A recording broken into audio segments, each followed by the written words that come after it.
मेहनत का फल। गुंडा की प्रेरणादायक कहानी। एक समय की बात है।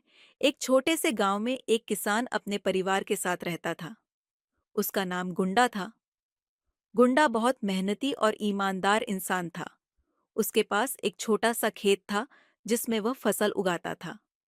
उसकी पत्नी श्वेता और दो बच्चे गोपाल और सुमन उसके साथ रहते थे। गुंडा की दिनचर्या बहुत साधारण थी।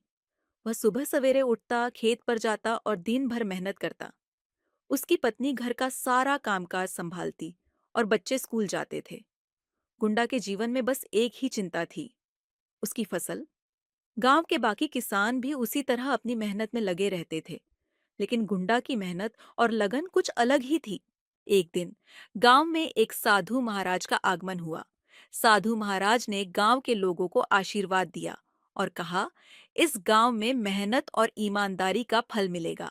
जो भी सच्चे मन से मेहनत करेगा उसे भगवान का आशीर्वाद प्राप्त होगा। गुंडा ने साधु महाराज की बातें ध्यान से सुनी और उनके चरणों में प्रणाम किया। साधु महाराज ने गुंडा को एक बीज दिया और कहा, इस बीज को अपने खेत में बो दो। यह बीज तुम्हारी मेहनत और ईमानदारी का परिणाम दिखाएगा।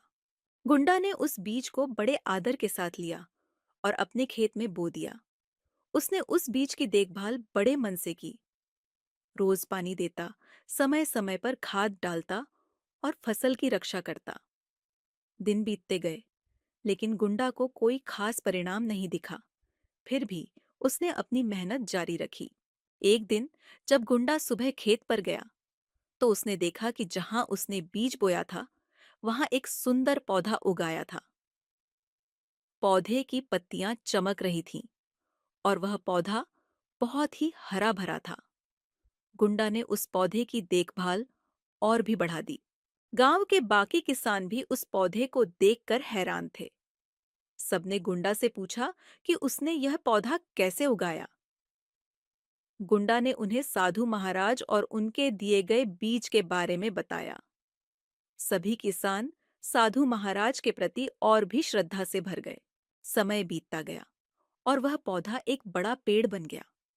उस पेड़ पर रंग बिरंगे फूल और फल आने लगे। गांव के लोग उस पेड़ के नीचे बैठकर अपनी थकान मिटाते और उसकी छांव में आराम करते। गुंडा का खेत अब पूरे गांव के लिए